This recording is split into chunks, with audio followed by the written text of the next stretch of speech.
It is day one of my build for Chain Reaction Odyssey, and I just want to start by going over what the overall plan is. Obviously, it is a one-ball path, but my plan is to, instead of just doing one idea, I want to make a sort of mini machine with maybe 3 or 4 main ideas in it.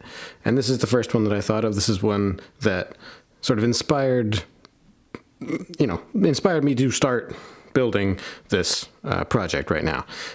So the idea is that you are combining 2 classic tricks. The first being the sort of unwinding pulley thing, where there's like a weight that falls, and then the top part like rolls along, and as it rolls along, this part lowers down. There are several variations on this idea. Sometimes it's used as just like a conveyor mechanism. It just like moves one thing from one place to another. And sometimes it's more weight based. Sometimes it's about like how heavy this actually is that gets it to roll. I've seen several variations on it in the past, and this is one that I haven't seen, where once the weight or the sort of roller part reaches the end, then that part rolls off the edge and then becomes a weight for a pulley, which is the other element that it's combined with here, is the pulley. So ball goes into the cup, and it sort of unwinds as it goes, and then the cup is going to end up at the base, and then the weight itself continues to roll. The strings kind of align themselves perfectly into the pulleys, and then the weight of this just kind of pulls down on that side. So here's what we've got so far. Obviously, there's still work to be done, but ball goes in, and then if I remove the block here, we'll see the motion that I've got at the moment. So, oh boy, okay, so that's new. Let's try that again. Let's try resetting here. All right, so more like this. So there you go. So it kind of goes all the way down to the bottom point, and then once the weight falls over the side, that part then lifts it back up. So the part that I have to figure out now is how to get the ball out of the cup. All right, and that's kind of my process, or that's going to be my project for tomorrow. So we'll see how that goes.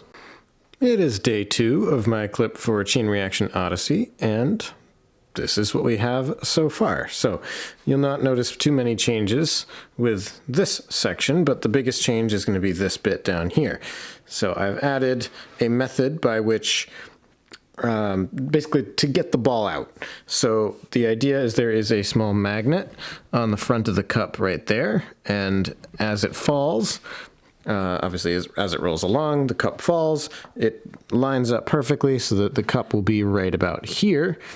At this point, it grabs the magnet, and then once the weight rolls off the edge and around the pulleys, that obviously will fall down. It'll lift the cup with the ball in it, and this string, this ribbon, is the perfect length so that once it gets right to the very top here, it pulls down on the front of the cup, as you can see there, and it'll tip it in such a way that the ball can roll out, and it'll go along these little tracks, like such. I did add one small thing here at the front. It's this red domino with a little hook on it, and that is just to level out the cup in the starting position. So it's actually not set up right now because this is kind of rolled forward a little bit. I was trying to reset it just for demonstration purposes, but it does kind of want to move by itself. So that's not great. I cannot promise that this will actually work as a result, but it's meant to be reset kind of like this, if that makes any sense. That little hook there holds the cup in a more upright position so that when the ball comes in from around the top here, it'll actually, well, if I'm not a complete doofus, it'll actually go in. Where did that even go? Thank you. Okay. Goes around and then in the cup. So if I remove this block, and we're going to pretend like that hook is still holding it. Oh my God, I hope this works. Yeah, okay, so it did work. I mean, obviously it didn't work, but the part that I was worried about not being right did work. This has been a problem. I've had a lot of trouble with this, so I'm going to keep working at it. It just kind of rocks back and forth too much. There's a lot of jostling going on, and like that time the ball came out early, but I've also had it happen where it stays in, but then it doesn't go up far enough. So if it, I can't even do it. Come on. Yeah, I can't get it from this angle, but it'll go in the cup because as you can see, just the weight itself isn't really enough to actually get the ball out. Like it's barely enough to move the pulleys at all. So I have to kind of rely on the sort of force of it rolling around to do most of the lifting, right? So if we kind of imagine it, whoa, what's it doing? Yeah, see that just, well, it got hooked around the side. Okay, that's a mess.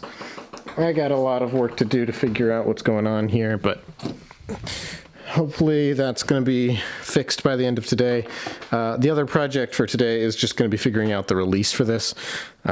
Just a way of holding it in the initial position, and probably along with that, a way of loading in the ball and getting that to actually cause the motion. So having it, probably the ball itself won't release it. The ball itself won't release the whole system. It'll be like a split off where the ball hits something and then rolls into the cup. I don't know. But yeah, I want to get to that point where I basically have a full complete trick.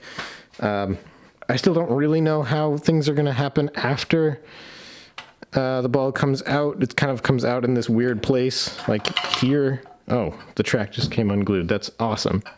But yeah, it kind of comes out in like this weird spot.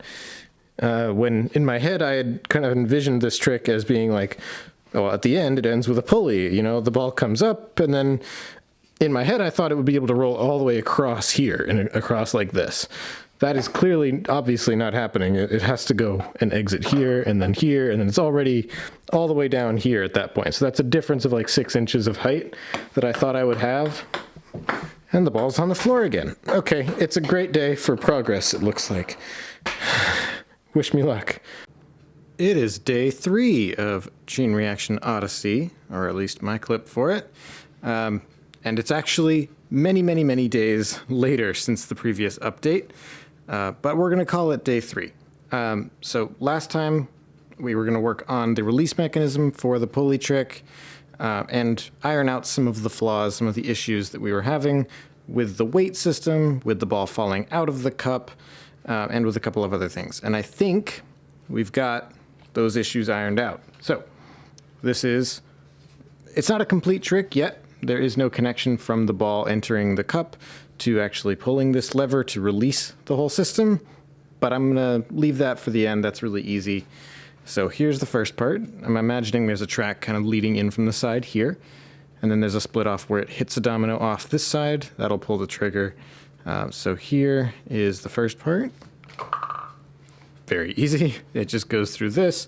There's a little barricade here at the end so that the ball kind of turns and then immediately goes down rather than rolling off the edge in an arc. So it falls right into the cup.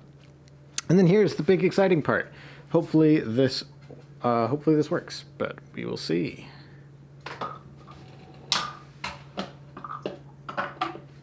Yeah, that was basically picture perfect. So a couple of things I changed. I changed the weights at the bottom of the cup. It's very fine-tuned now. They are centered on the cup. I think before I had them sort of towards the front, and that was causing the ball to pitch forward, or the cup to pitch forward and the ball to come out early. That's been addressed. And then this part here, you'll notice there's another little stick part of the hook that I mentioned before. So there's now 2 bits there at the end, and that's just holding the edge of the cup in place. And then the release is actually an upside down piece of Trix track that just kind of cradles the cylinder that the rope or the string wraps around. And there's a decent amount of tension here based on the way that it's released. So this holds it in place very firmly, and then it's just an automatic release. The weight is just heavy enough to pull down and release it. So that's one thing that I did today. Second thing, I think I have an idea for the next trick that I want to start on, rather than like fully polishing up this trick, because again, I don't know how it's going to start really, and I don't have that one connection over there. I'm going to move on to the next thing. The idea I have is maybe a little crazy, but I'm thinking that I want to have a track that gets launched through the air, like side to side like this, but there's a little hook part at the end. And what'll happen is that there will be a pole, a thin rod, probably a metal rod. You'll see why it has to be metal in a sec, mounted vertically, and you'll just have to imagine that for now. But the track comes along, the hook part at the end kind of grabs it, it slides right in this little gap, and then it rotates around, so it kind of spirals down, and if it's kind of falling. I might have to use magnets. That's kind of why it's metal. But it'll go in and then kind of swivel down like that. And the idea is that there will be a cup at the end with the ball in it. So as it swivels around, the centrifugal force is keeping it in the cup. Once it comes to a rest, the ball will somehow be able to roll out somehow. So what I've started to play around with is what the hook might actually be made out of. I found these metal brackets. This seems to be the most promising option so far. I've played around with adding some magnets. I have these really nice teeny weeny magnets. There's a bunch of them like this. They're all very small. And so I've been playing around with these a little bit. Man, the focus is not working. There you go. But a couple of other types of magnets as well. Like I was thinking maybe the edge of one of these would be the right size. Weirdly enough, the issue that I'm having is that it's working too well. The magnets are holding it too well, and it's not actually falling that much. So I can get it to hook on and spin around. It's not going to go that direction, obviously.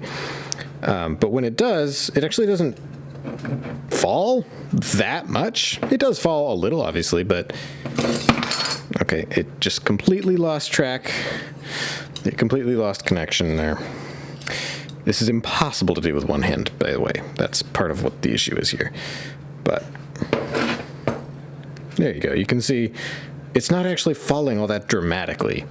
And yeah, I don't know if the weight distribution's just off or if there's really anything that I can do about it.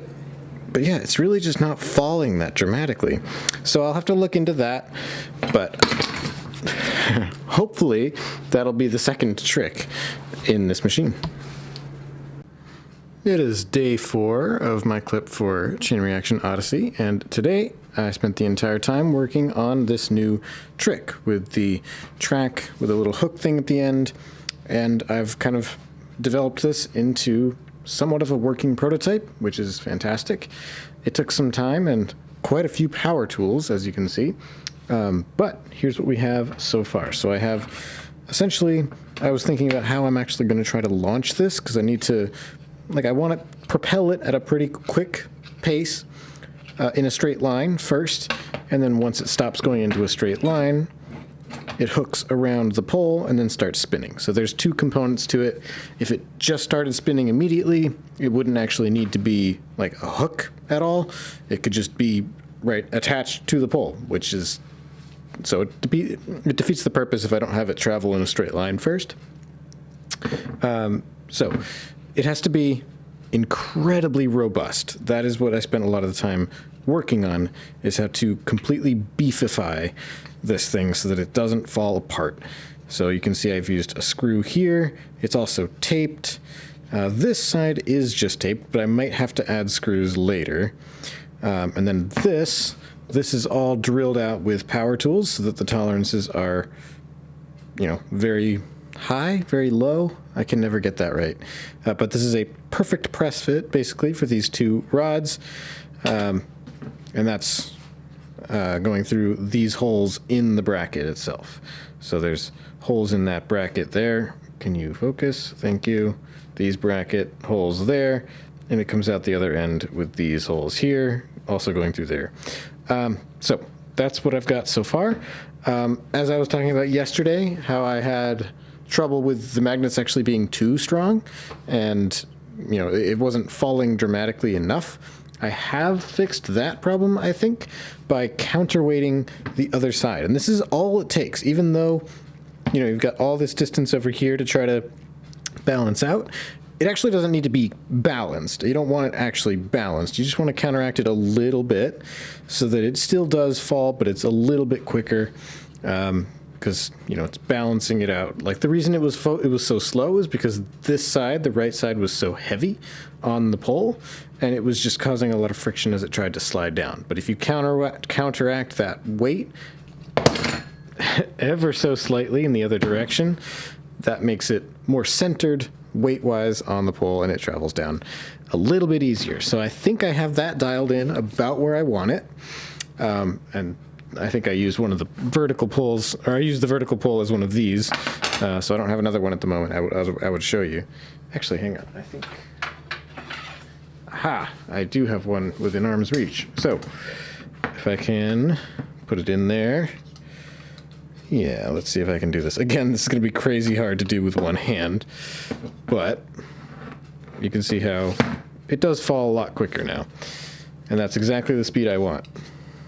Right, so if it's traveling around, okay, yeah, well, it's impossible. It's impossible with one hand, so, oh well. But yeah, next steps are going to be figure out the actual launch. I think I'm going to try to slingshot it somehow with maybe a rubber band, which is also going to require some real robust power tool action to make that not rip itself apart because of the high tension of whatever I use as the slingshot, probably rubber bands. And then probably after that is just figure out how to mount this vertically and have it probably right at the end of the sliders there. There's not going to be much actual air time. I think it's going to be basically once this reaches the end, it immediately starts latching onto the pole and spinning downwards. That's my thinking at this point, at least. Let's see what we can get up to tomorrow. It is day 5 of my Clip for Chain Reaction Odyssey, and I'll be honest with you, I've done probably more than about a day's worth of work in one day, so I've got a lot to catch you up on. Last time we checked in, we were working on this trick with the launching track with the hook on the end. It is now over here on this side of the table. So the idea is it launches out here, launches out, it hooks onto the rod, and then kind of spirals its way down. So I have gotten this to work, but there were a couple of challenges along the way. So before I get into that, let's just show it in action. Disclaimer, it might not work perfectly. There's a high, this trick has a lot of variance. It's not always gonna work the exact same way every single time, but well, let's just see. If I can even, oh no. If I can even get it all in frame. The ball likes to jump out of the cup too. Okay, well, let's just try it. Oh. Yeah, okay. So that's one of the issues that can sometimes happen where the magnet hits a little bit too high. But the idea is it swivels around and then it gets caught here, ball rolls out. So definitely not a simple trick, and I can go over a couple of the most annoying issues that I dealt with. I actually did one previous version of this trick using one of these instead of one of these smaller metal brackets, but this ended up with a lot of weight issues. It ended up being way too heavy on the side with this on it, and I ended up having to launch the track in a very strange way to compensate for that. Yeah, it's just, I could immediately tell once I tried to get it to hook around the pole that it was just not going to work. So I went back to the drawing board, completely redid the track system, completely redid the slider system, and this obviously worked a lot better. The release mechanism I'm really happy with as well, figuring out how to hold back a lot of force with a very reliably, but also with very minimal input to get it all to release. So kind of taking this, this hinge here and then extending this lever all the way out here to get a lot of leverage to pull down on it works really well. And then the main issue that I spent the longest time figuring out how I'm going to solve it was stability. So how do I actually secure a metal rod perfectly vertical with the table? So you can see here, these rods actually go through the wood blocks. So I had to drill those holes and make sure they were like perfectly linear. And that's why there are 2 blocks, is to sort of constrain it. And that's also how this rod is mounted to the table. It's going through 1 block here at the bottom, but that didn't end up being enough to prevent it from just like wobbling back and forth like crazy when the track collided with it. So I had to secure it from the top, and figuring out how to do that was a major challenge. So I ended up having 1 piece of wood long enough to do it. So it's kind of stretching all the way back to here, and it's secured here, and then this is secured down at the base. So it's this kind of annoying infrastructure that has to be here just to keep everything from, shaking and vibrating way, way, way too much for the trick to work. So the target down here is also to compensate for another issue that I was having, and honestly, this should have been easy to see coming. I don't know why I didn't see it coming, is that when the track exits the sliders, it kind of takes a nosedive, right? Like, it's not going to keep going straight forever. So it kind of nosedives a little bit so that when it does hook on, it actually ends up swiveling around, kind of tilted the entire time. So it actually never really fully straightens out like this, like I thought it would. It does kind of just revolve around the pole at a tilted angle the entire time. But when it lands, it needs to be perfectly straight. It needs to be like this. So this target is here. It's for visuals, obviously, but it's also so that when the track gets to this point, it can just kind of force it to be flatter. So once it's swiveling around, it gets to the target, it forces it to flatten out, and then as this continues to travel around, it rides up the ramp, and then this provides just enough slope that the ball can roll out. So that's what the track is for. We allow the track to get down to the base of the target, down to the lowest point on the rod, and then once it gets around, we use the ramp here to kind of force the track back up, and that magnetizes into place. But as you saw in the demo, there are lots of ways this can go wrong. The way that you saw was that it does, I don't know if it was too many or too few rotations, but it basically did not get a chance to fall all the way to the target before colliding with the magnet, right? So it was actually only about here on the rod when it hit the magnet, and then it just kind of bounced off. It just went here and then bounced off. So it needs to get a chance to get all the way down and then rotate around and up like that.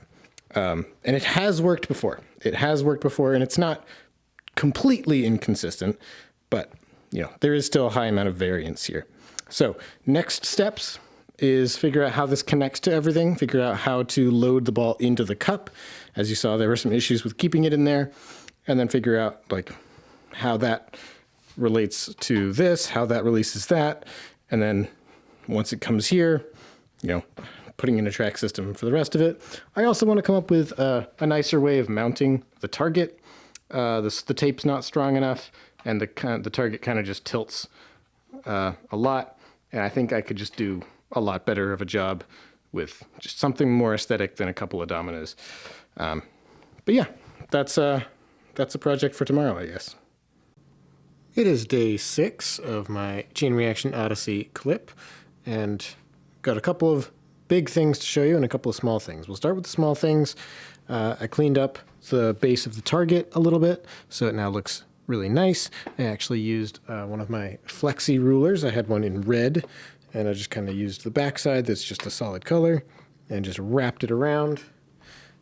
And you can see it's attached here in the back in a place where you won't see it as much, but there it is. So that's one item of business. I also continued to test the kind of launching spinning track trick a bunch, and I've changed the angle on this track here. And it's still very inconsistent, but I've had at least one success with this current arrangement. So I'm leaving it like that for now. I've also played around with the cup on the end of the track a little because, as you remember, I was having some trouble with the car, or the cup, with the ball staying in the cup. So I've readjusted the angle a little bit. So when it's perfectly flat, I can try to show you that. When it's perfectly flat, the cup is slightly tilted backwards, which helps keep the cup, or which helps keep the ball inside the cup when it's in the original stable position. But it does tilt just enough that the ball is still sloped that way at the end. So that is how I'm leaving this trick for now. I still have the connections to do, but let's move on to the big stuff. So this is entirely new for today. This is a new trick. Basically, I need to connect all the things that I currently have, and to do so, it requires basically elevating the ball in between each trick. So the first trick with the track thing, it ends around this height. The next trick starts around this height, so I need to do a lift here. I will also need to do a lift from the intro into the first trick, and I will also need to do a lift after the last trick into the transition out. So 3 lift transitions or lift connections in total, and this is the big one in the middle between the 2 main tricks. And it's a beauty. I really like this. So first of all, I guess I'll just show you kind of what it is or what it does. It's going to be very tough to do with one hand. Okay. So it's actually not going to be easy to tell what happens at all, but this is a hand-powered food processor. There is a little blade piece that comes in the set that is not on here right now, but it gets stuck inside that hole there, which maybe you can tell is a rectangle, or not a rectangle, a hexagon shape. There you go, it's in the light, you can tell a little bit better. Right now I just have a Connect spacer jammed in there, which will be important later on, you'll see. But the idea is it's attached to this string, and the string wraps around, and there's a handle on the other side. So the idea is, if you use it as an actual food processor, you pull the string, and it automatically retracts, and you just kind of pull on it over and over again, kind of like you're trying to start a lawnmower, that kind of motion, and it rotates this central piece with the blade on it, and it chops up whatever food you got inside the little container that it comes with. But I'm using it because it creates this really cool motion, right? I said it automatically retracts. So right now the string is pulled out. So if I let go, the base, or this part just wants to retract closer to the handle. And like I said, it spins. So I don't know if you can tell, but this part under here is rotating. All right, let's just see if I can get that to focus. Yeah, barely you can tell. So the idea is, this kind of cool compound motion of spinning as it rotates up. So if I let it just do it completely by itself, it goes pretty quick, and that'll be kind of cool. So I'm planning on adding an extending arm here with connects, which is why it's a Connect spacer. I'm still going to have to glue it in there, obviously, but it's at least the right diameter. It's going to create a nice snug fit, and then have some kind of arm on it, like, I don't know. But it'll have a cup on the end with the ball. So centrifugal force will keep the ball in the cup as it's spinning around, as it's traveling upwards, and then once it gets to the top, it stops, and the ball is able to roll out. So like I said, this is the transition between the end of the this cup trick and then going into this track trick. So this will actually get elevated a little bit more. I'm going to probably go maybe this high off the table, but not much more than that. So that'll be the next thing to work on, that and actually creating the extension arm with the spinning cup. And then that'll be a project for tomorrow. And then after that, I need to create the other lift transition, or the other lift connections. So something to lift into the first trick and something to lift into the transition out.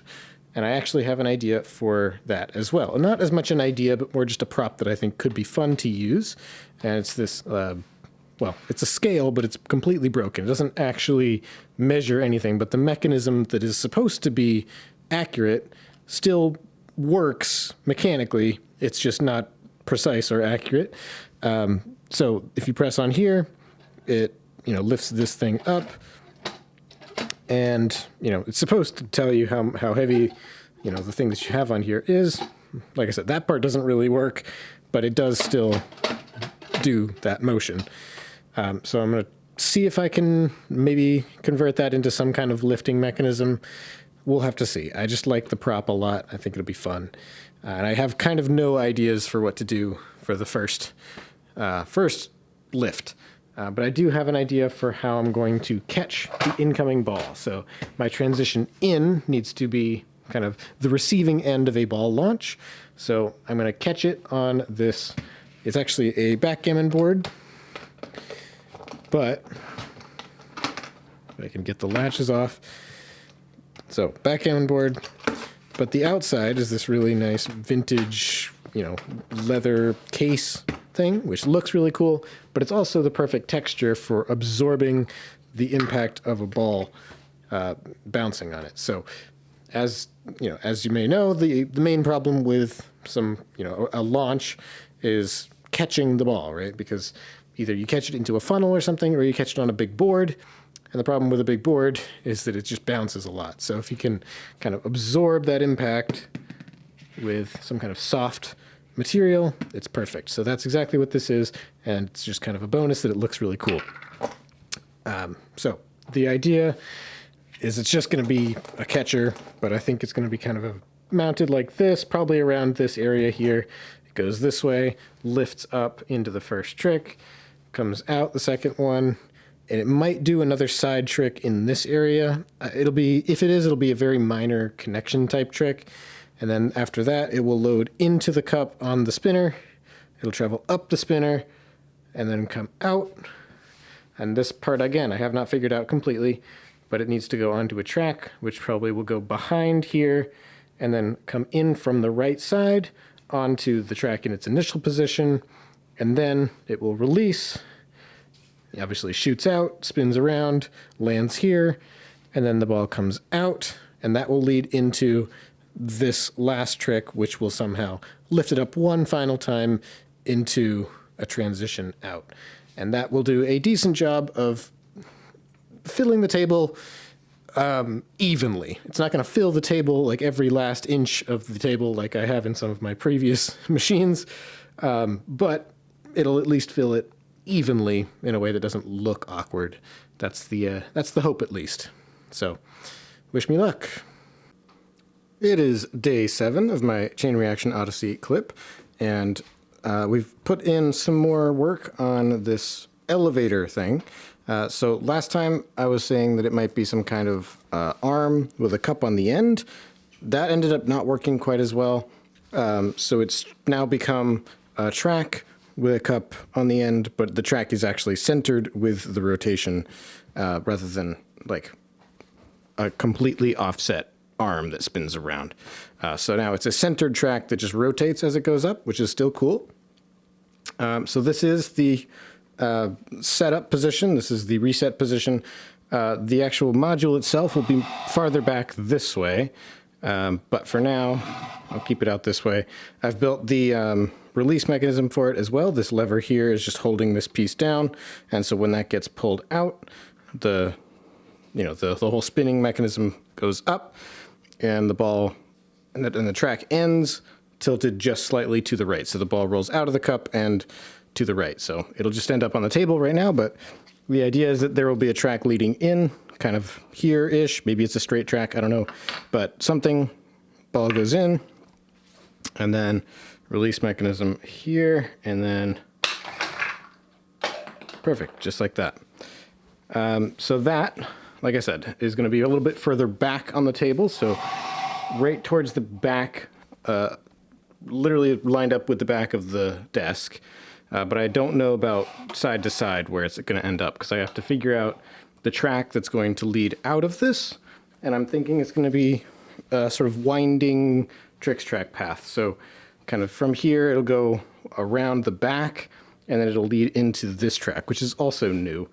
And this is just kind of, the idea is that it'll be angled like this. It'll be a 90-degree angle. It won't be like a turn coming into this. So it'll be a complete 90-degree change, which means the ball will come in like this, and it'll actually hit something off this way as it's making the transition onto this track. That will be the transition, or that'll be the connection that'll do something else briefly to allow it time to roll into the cup at the end.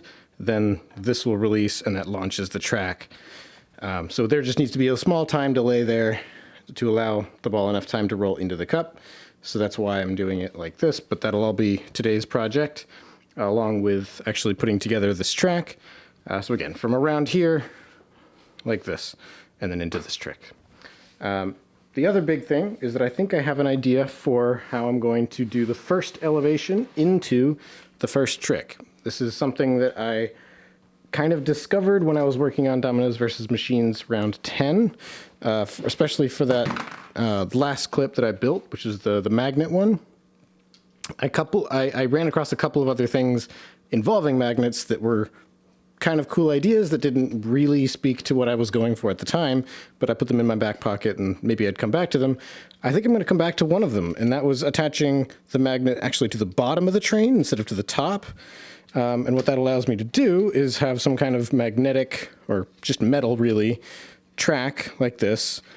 And you know, you have to get the distance about right because it can't be too strong, but this will attach to, it'll magnetize through the surface to the ruler underneath.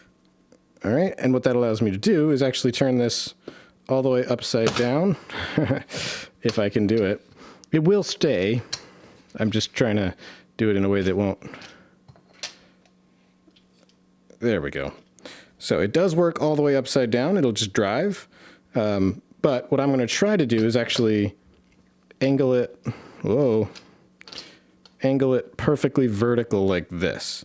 So basically have it drive up the ruler, and that'll basically be a ball lift. So if I can attach some kind of lift arm to the back of the train, it can kind of drive along, scoop up the ball, and if you can imagine like a K'Nex ball machine, it's kind of like one of those chain lift things where it's just like a little catcher thing that just like lifts the ball up. That's kind of what I'm going for, except it'll be a train that is traveling and defying gravity. What I think would be really, really cool is if the train actually started out just normal, like driving on the table surface or driving, just like along, like horizontally, and then it kind of drove up a wall, drove up a curve and started going vertically and then picked up the ball as it does that. That would be really cool, because then it's just like, okay, normal train, what's it going to do? And then it just starts doing something crazy. That's pretty awesome to me. If that doesn't work out, it doesn't completely ruin the whole trick. But I have some ideas for how that might be possible. I have these pieces of coat hangers, the straight bottom section of a coat hanger, but you can kind of bend this into an arc shape. So basically the reason that that's a challenge to do the kind of transition is because you need a curved magnetic surface or curved metal surface. And that's, not something I just have on hand, but I think this might be enough. I don't know. I'll have to play around with it. But even if that doesn't work, I can always just start the train vertically and just have it grab the ball as it goes up. So yeah, that's what I want to work on today as well. I want to finish up the transition, finish up the connections for this trick, get everything attached to the table, including the transition, the connection from here to there, and then maybe hopefully get to start working on this idea. Yeah. It is day 8 of my clip for Chain Reaction Odyssey, and most of the updates today are exactly what I thought they would be yesterday. So I did end up putting in the transition between this clip and the connection between this trick and this trick. So there's now a track that goes kind of snakes around the back there. The connection between actually releasing the track to launch, that's not in yet. That I still have to figure out, but the transition here doesn't actually work as is. Obviously, it just has too much speed transitioning from one track to the other. So that I'm planning on having it like hit something, and then this is like it splits the path, and then whatever it hits, there's a small time delay to allow time for the ball to roll into the cup. Anyway, that is that idea. I don't know what it's going to do quite yet exactly, but that's this transition mostly sorted out. And I talked yesterday about my idea for the ball lift mechanism into the first trick, and this is going along really well. I'm really happy with how this is looking right now. It did actually work to have the train drive along up the wall, pushing a ball. So the first step was figuring out how to, because I can't use the train tracks with the actual grooves for the wheels because they're too thick. So any metal that I put behind the track is too far away from the magnet on the bottom of the train, and it just doesn't have enough power to magnetize it to the train tracks if I use the train tracks.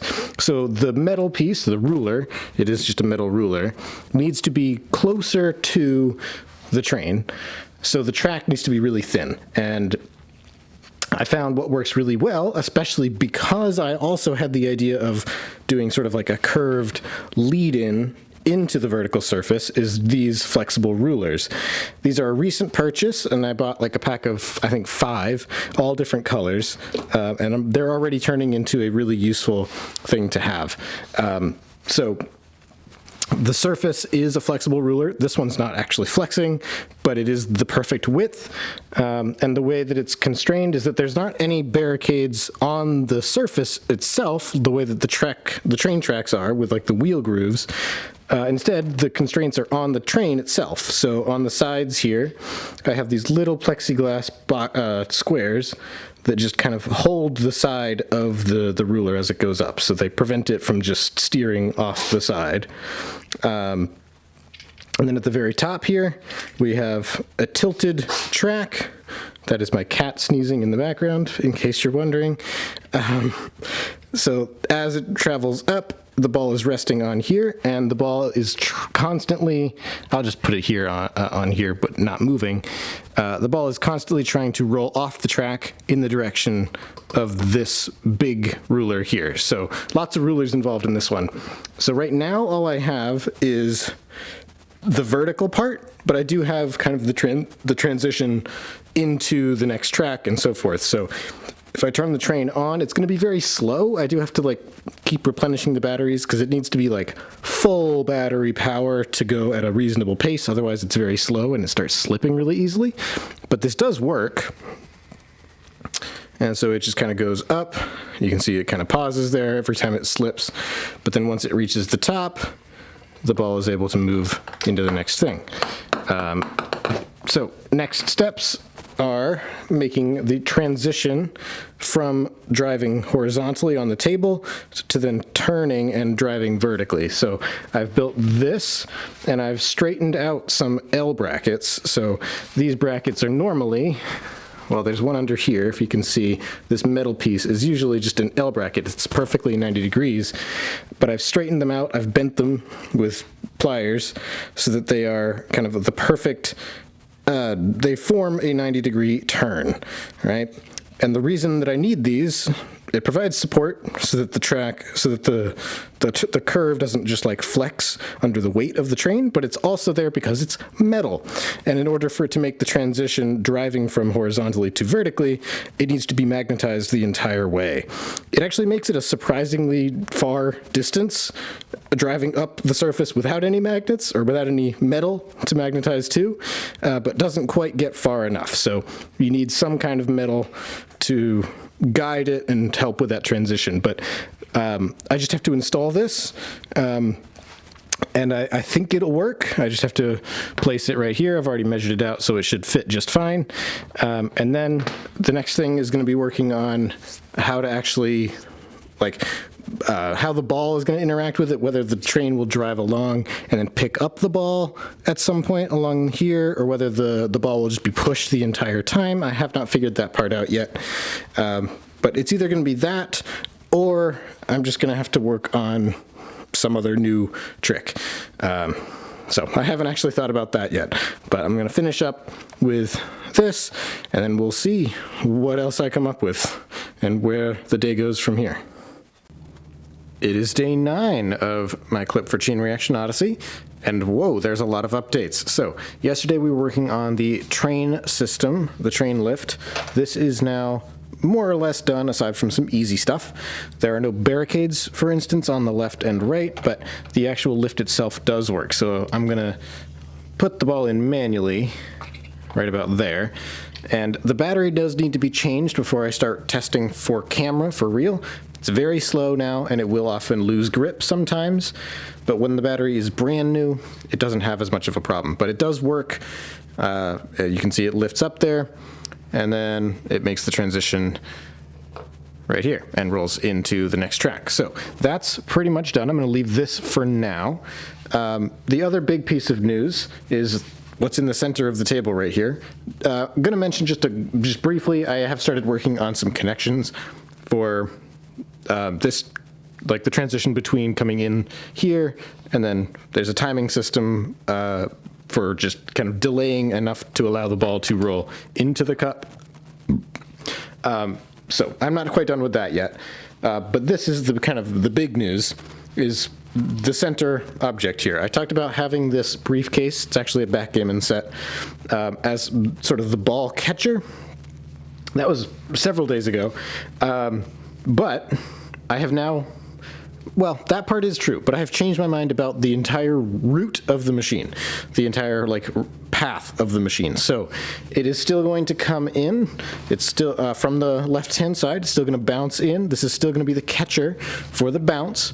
So it's going to come in here, and then instead of going directly to this trick and then having this trick lead into this ball lift, and then this ball lift leading into the track launch, and then the track launch just kind of leading to the exit, I have now decided to add more to this machine. So now the sequence is ball bounces in, lands on here, goes in this way, leads into this ball lift. This ball lift still connects to this trick. This launches, spins around, latches onto here. Now the ball is very, very close to ground level. So I need to make some kind of ball lift trick. We were talking about using this thing before. I'm still planning on using that in this general area to lift the ball up a little bit. Then the ball comes this way. I have an idea for a trick that I'm going to do in front of the board here, which I will talk about once I actually start that. And then once it does that, it'll do a trick in this corner, which I actually don't know what I'm going to do yet. This is the one idea that I have like no starting point for. But after that, that will end up, after the trick, it'll deposit the ball here on the track and then activate the train, and that will lift the ball up as I just showed. That connects to, obviously, this trick, and then after this trick, you can see the output track here leads perfectly onto the board again. And the plan for this is to have, I've tested it a bunch of times. It kind of comes out here and rolls down this way. So you can see that the incoming track, when the ball bounces into frame, the very, very first thing that happens, this track is not extended all the way to the edge of the board. There's a reason for that. It's going to be the last thing that happens in the machine, is it rolls off the edge like this, which I did not get a good coverage of at all. There you go. So I'm going to have some kind of catching track here, which I haven't quite figured out yet. And then it'll just be a path that winds back this way and takes up some extra space here, and then exits off the right-hand side. So that is the path of the machine. So I said I don't have any ideas for the trick in this corner. I do have an idea for a connection that I want to incorporate at some point. I do want to do a clothespin launch. So ball rolls into, this is a perfect piece for it, because usually it's really nice to have the ball launch from below. You have the clothespin underneath, and you have to attach something to the clothespin, but any sort of perfect resting place for the ball is great. I would have to do, before when I've done clothespin launches, I'd have to use rails and then have like indentations on the rails somehow to lock the ball in a very specific position to make sure it's launching from the same exact point every time. But having a hole in a very nice, like a nicely packaged, already pre-existing part for the ball to just rest right into and then have it launch from beneath, that's perfect. This is a perfect part for that.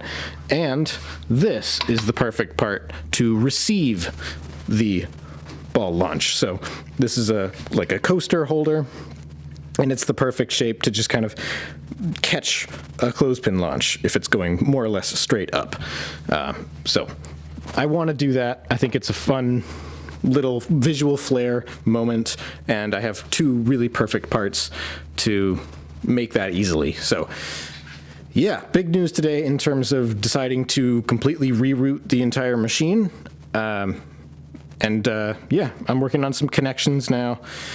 And then I have this idea, and this idea left to go. Wish me luck. It is day 10 of my clip for Chain Reaction Odyssey, and as you can see, there have been a couple of changes, namely this thing over here. So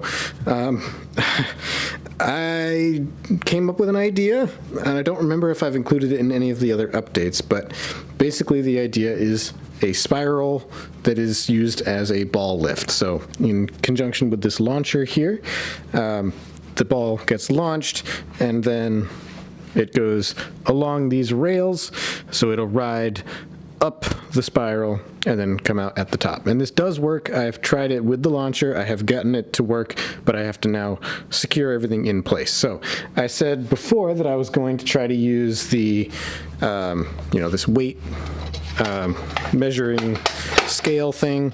I never really came up with any good ideas for that. It's still not out of the question that it'll end up in this corner here, but it's not looking very likely. And I talked about an idea that I had for the front of the table as well. That is what these are here in the back, and I'll get to that in a moment. But this idea came about because I was thinking about different ways of doing a ball lift, and I thought it would be really cool to do some kind of launch. And then I was thinking about ways of making that more interesting. And I thought, loop-de-loops you could do.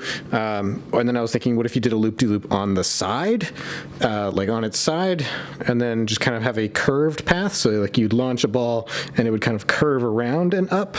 And that was interesting. And then I'm like, okay, well, extend that concept all the way to the max, and you end up with this. You end up with a complete corkscrew. And I'm like, well, that would be really cool if the launcher is powerful enough to get the ball to go all the way up. And there were several questions about how this could be constructed.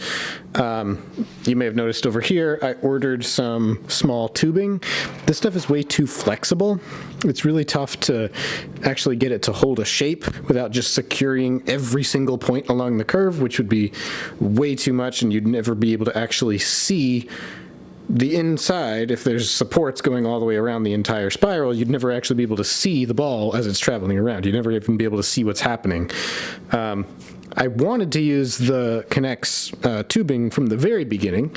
I've used this before in various projects, but because I've used it so much before, I've cut it, and a lot of these segments are tiny little pieces that I've had to figure out how to join them together. And what I've used is a piece of gray mini K'NEX that is just kind of shoved into the holes.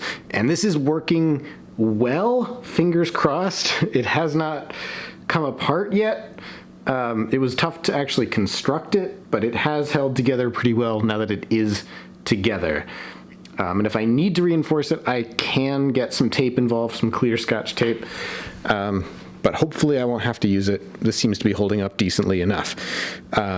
So that was this trick. Basically, it'll happen right after this part. So the ball rolls out here, makes its way across here, and then from the very, very base of the table, it gets fired with the launcher, goes around the corkscrew, and then comes out at the top here, it kind of spits it out right here, and then I'll have a track system here that will lead into the trick at the front of the table, which is this idea. This is a much more simple one. I just had the idea of like a row of dominoes and then a track that is attached, or it's attached, but it also like, it gets formed by the curvature of the line of dominoes once they're toppled. So this last one is not actually hinged, it just stays put. So you end up with the first couple that fall, well, all but the last one actually fall, and then you end up with this nice kind of slope. So obviously from the side, you have a slope that goes from up here and then levels out. So it makes a ramp of some kind, but obviously you can't roll a ball down this because it's, you know, it's got all these bumps. So what I'm gonna do is attach something to each domino that levels it out. So it creates the shape of a perfect curve once the line is toppled. That's the idea. And then I was just thinking, you know, what could the dominoes actually be? That they're not just, you know, custom cut shapes, planks of wood. You know, that would be boring. I want to use something interesting. So I took some decks of cards from my playing card collection. Tried to get a good variety, tried to get a good mix of colors, and I'm happy with how it looks. So yeah, this will go right in front, and then after that trick, if I have the space, I will still do a miniature clothespin launch. I still want to do that. And then finally, one final little idea, maybe if there's space, that'll lead right into the train lift.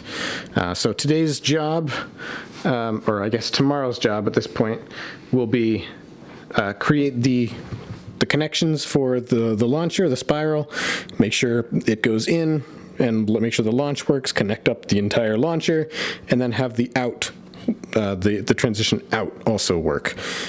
Make sure I build the track, a catcher, and then it comes out. And then if I have time, work on the front as well. So yeah, that's today, and we'll see what we can get up to tomorrow. It is day 11 of my Chain Reaction Odyssey clip, and this entire section of the machine is now complete. It is fully connected, and it works really well. So, the parts that I was working on today, connecting up all of the parts for the spiral, upward spiral. I don't think I mentioned this yesterday, but I also installed the Connex rails leading out of the clip. I also did that yesterday, and I don't think I mentioned it in the last update. So I did put in the pathing system for the outgoing track. So as I mentioned, ball comes in to start the clip and lands on the board, but it goes onto this track, and that leads into the first ball lift, and then obviously the shooting track.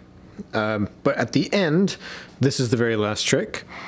It comes onto these rails, or onto these tracks here, goes down like this, off the board that way, and onto this path. So that is the outgoing track, and the clip connects to the next clip in the screen link through Connex rails. So this is an odd choice for me. I never would do this normally, but Connex rails is the next person's connection. So back to what I worked on today. I needed to transition from the ball exiting the track in this position from this track, and basically making the outgoing track for the spiral.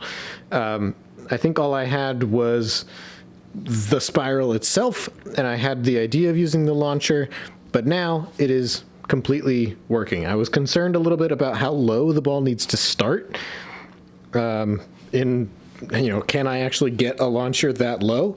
I did have to turn it on its side, but it does work, and I needed to use one of the ones with the chopped off top. So this one doesn't have any prongs on it, and that's just because the ball is entering from the side like this, and the prongs would basically prevent that from being possible.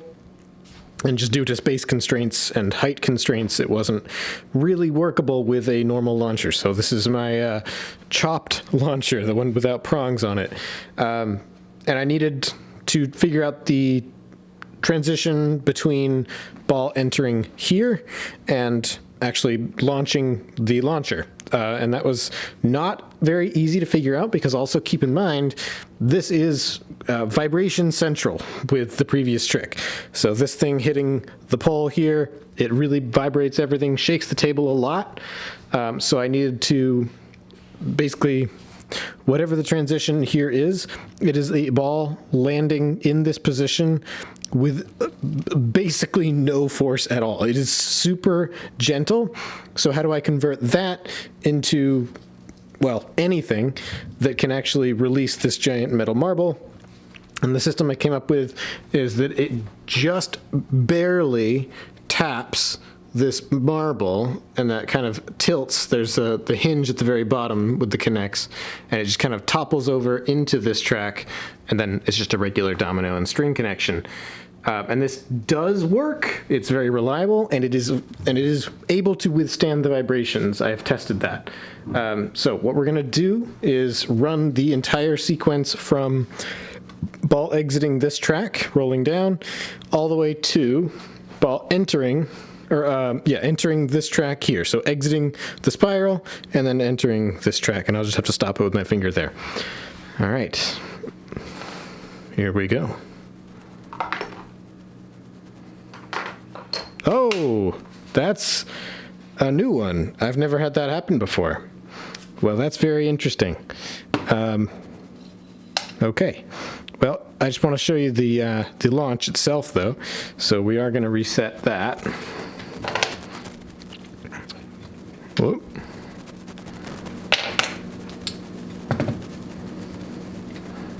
All right. So we should have a launch that works. This is very fun to watch. I love this thing. You're joking. You're joking. Really? It's not working now. I swear I just had it work 20 times in a row. Not that I was counting. I really want to show this in the update. I've learned that the way that I reset the launcher also matters. Sometimes there's a little bit of extra friction when pushing the pin in, and this has been a documented thing in the community. People know about this issue, but it results in slightly weaker launches if that happens. Maybe that's what the issue was there and I didn't notice. We'll see. Try again. Yeah, okay, brilliant. That was perfect. Just to run it again. Yeah, I can feel the friction on the pin there. Yeah, one more time. So cool. I'm really excited for people to see this. So next steps, the card trick. I've started to work on this a little bit as well.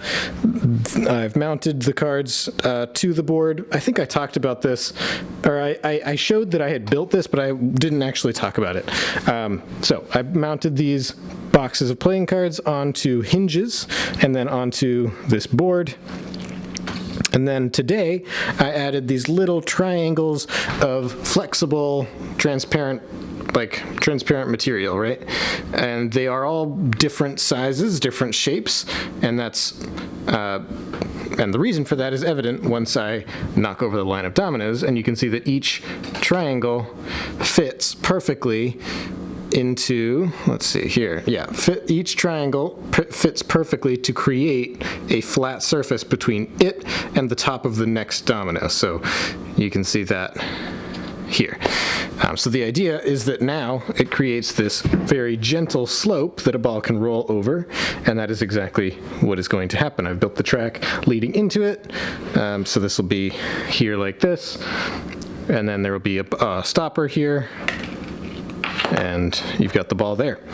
So the plan is this trick next in the front, and then over here I do need to, from the end of this trick, I'll probably need some more height, so that'll be a perfect place to put the clothespin launcher, which I really want to do. And then who knows what the last trick will be. But that clothespin launcher and then some other small thing will take up the rest of the space, and then this trick, the small thing, will lead directly into the train, and then the machine will be done.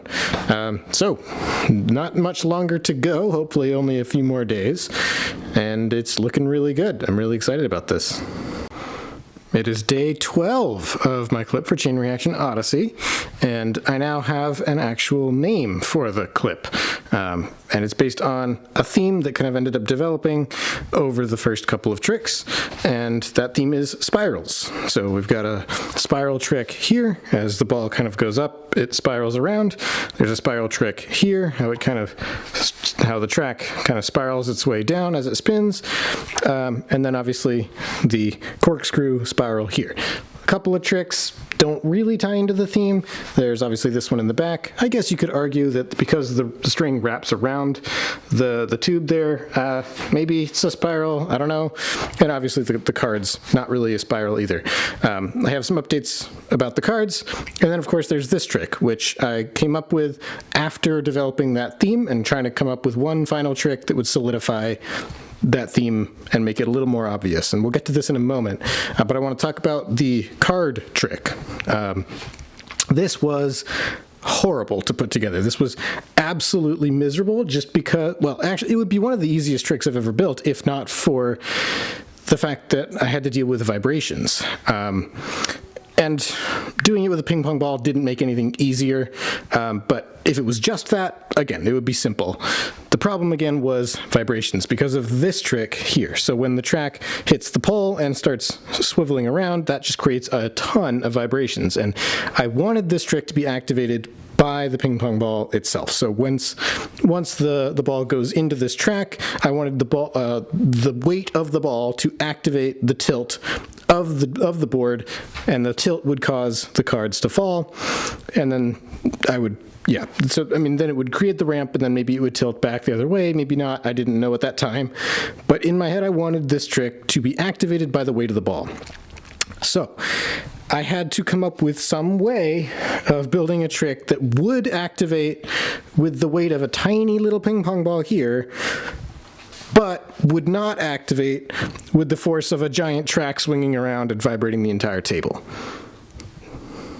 Basically impossible. And it kind of is impossible, but I'm not going to say I cheated a little bit, but there is a hidden mechanism that makes it all possible that is not meant to be seen, and that's kind of what this semicircular piece of cardboard in the front is for. But the secret, I can see if I can show you by maybe disconnecting something here, because the entire thing is on top of,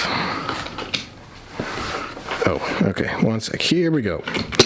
Matchbox cars.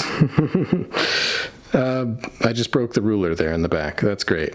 But yes, the entire thing is on Matchbox cars, and these are allowed to roll directly on the table in between two Jenga blocks, right, like this. And the idea being that they kind of counteract the vibration of the table. So whatever vibration that the table experiences, it does not translate it to the board. It just kind of makes the cars roll back and forth, and the board stays put. Now, this is a great idea in theory. In practice, it works some of the time, but enough of the time that I'm hopeful that I won't be absolutely miserable in the testing phase, and that it will work enough that I can get a decent amount of takes where this does not activate by itself due to vibrations. But again, this was terrible to make. It was, I tried so many ideas, I tried so many things before having to resort to the nuclear option of like putting the entire thing on wheels. It's genuinely one of the most annoying tricks I've built in a very long time, and I would say the worst vibration related experience that I've ever had in my entire, out of anything I've ever built. It's the worst. It's vibrations being the biggest problem that they've ever been. But moving on, I wanted to make a final trick to solidify the spiraling theme. And I came up with this idea, which was inspired by a record player. Basically, the idea being that on a record player, you have the spinning record and you have the needle that follows the groove in the record, and as the record plays, the needle will move in closer and closer to the center of the record. if the record goes in reverse, the opposite thing happens, obviously. So it starts from the center and goes outward. And that's basically what this track here is. This is the needle, and this is the record. This is the spiral shape. So what happens is, in its initial position, the track starts out right about here. And then as the track, or as the spiral unwinds, right, the groove, the wheel follows that groove outward, and that pivots the track to the outside. Right? And if you do it in reverse, it goes back. So it only goes one way. It only goes from inside to outside, just to keep it relatively simple. But it's a cool little idea, and I like the idea of a spiral being used a little bit less obviously. It's not about like the ball going in a spiral motion or something. It's like using a spiral shape to power some other kind of motion. It's a bit more of an abstract spirally trick. But one fun fact I wanted to share is that for a while, I was struggling with thinking of how to actually build the spiral thing. I obviously have a ton of these rotating circular platforms, but how do I actually make the groove? And this it's not Connex tubing. It is an Ethernet cable. So it's basically the perfect consistency to form a smooth curve. It's flexible, obviously, to form a curve, but it's not so flexible that you have to tape down like every single point along it, because that would just be annoying. Yeah, it curves nicely. It's nice and smooth, and it just kind of works really well for this. So that was that idea. And then I'm just working on connecting this up to the train. So obviously once this track turns, it aligns with this orange ramp. It goes into the rulers, and then I just need to work on a connection to actually release the train. I still need to make a connection after the ball exits and goes onto this track, and kind of transitions onto this track. I don't have the connection there, but it's basically just one little thing I have to make. And then finally, it's this. So I, again, wanted to use this as a little catcher device for a clothespin launch. That is still the plan. After the card trick, it'll just kind of go into a little catcher, just a little track funnel thing, and then kind of lead around, and then clothespin launch up into here. So that's the plan. And that'll be the last thing I have to make. I also have added this platform here, which is just here as the intro. So obviously the whole entire clip begins with a ball entering from a launch of some kind, so it's going to kind of come in at an angle from off the screen, but it lands on this board here, which is far from the left edge of the table. So this was the plan all along. This wasn't an improvised thing just now, but I knew that I was going to need a little surface kind of elevated to act as an intermediate bounce. I just didn't know where it would end up being, so I've placed that in as well, and we are very, very close. I'll do probably one final day of updates, and that'll be the last one. We're close. It is day 13 of my Clip for Chain Reaction Odyssey, and the machine is fully complete. And I'm coming to you now after the testing process as well. I have yet to actually count the number of fails. It's going to be quite the job to do, just because so many of them are launch fails. The initial bounce into the clip failed a lot, and obviously those are still fails. I will count them as fails, but I am more interested in the number of fails of the actual machine. But like I said, there are a lot of them. This was not a fun machine to test, but I have gotten the working take, so it is now just a matter of getting an overhead shot. I'm going to try to get it all genuine in one actual take. If I have to splice it together into multiple sections, I can do that, but that gets pretty dicey sometimes with, the editing process later on. So I'm going to try to get it all genuinely in one take, but it did take a long, long time to get it to work one time. So that could just mean that it's in the right mood, I've worked out all the fails, and it'll work again relatively quickly. Or it could mean that it just genuinely was that difficult to get it to work at all. So it might be quick, it might be relatively painless, or it might be an arduous process yet again. And I have a feeling it might be closer to that second one. But yeah, that's the job for tomorrow, I guess. But as of now, the machine is done. I want to show you a couple of updates. I think the last thing that I added was just this launch here with the clothespin. And this was just kind of a last minute visual flair. I've wanted to do it the entire time. I mentioned earlier that I had this piece here, this Trixtrac piece with the hole in it, as well as this piece here, this coaster holder. Those just work really well in tandem with the clothespin launch. This is a really neat piece because it allows you to launch perfectly from below, and it holds the ball in a very specific position so that it's always going to launch exactly the same way. And this is a nice piece as well, just because it adds, some visual flavor to it. It's also a little bit spirally, which works well for the theme. But yeah, this was not too difficult to put together, and it works really well to kind of fill out this space here.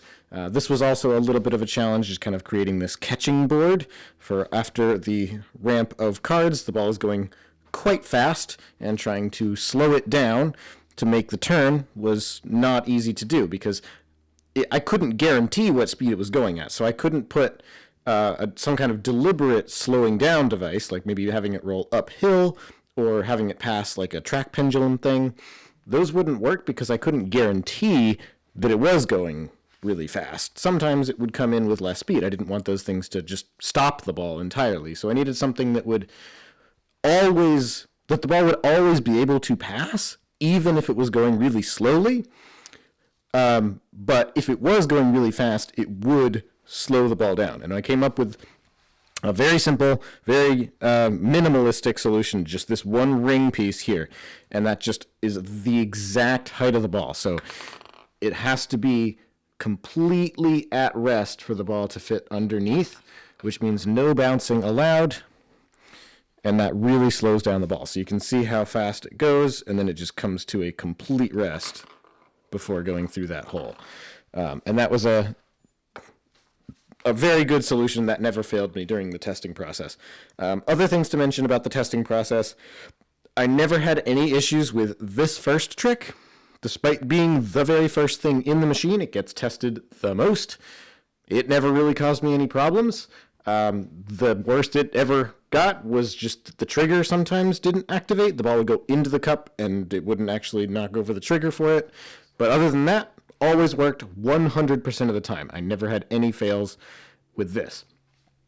This trick also, despite the nature of it being, this big and explosive and kind of crazy motion, wasn't that bad.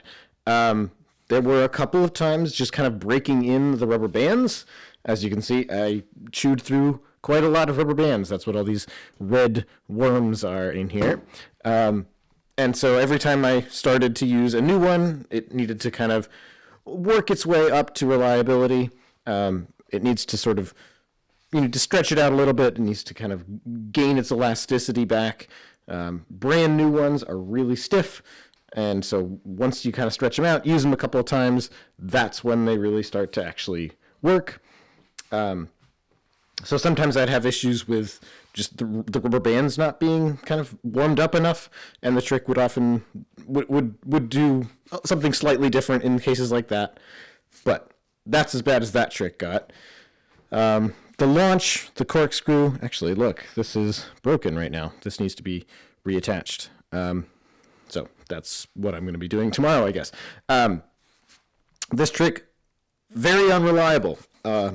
Mostly the launcher, actually almost exclusively the launcher. I had a couple of times where it would just miss the cup somehow, but it was the launcher that was the most unreliable. Sometimes you just randomly get a weaker launch, and it would just make its way up to about this point, and then it would just kind of fall back down the spiral. And I never really found out any consistency or any, consistent explanation for why that was happening. I would reload the launcher, it would work perfectly. I'd reload the launcher, and it would have a weaker launch. And then I would just try to come up with any sort of way of predicting whether I'd get a full, regular, normal launch like I needed, or a weaker one, and it seemed genuinely completely random. So this was really frustrating. It would go through phases where it would work more often, and then it would go through phases where it was more like 1 in every 3, 1 in every 4 that worked. That was really frustrating.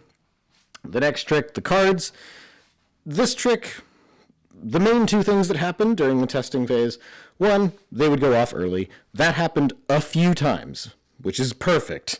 I obviously perfect would be no times, but I couldn't have reasonably expected 0 times for it to go off early, just because it is so razor's edge, like just the very, very slightest amount of weight needs to trigger it.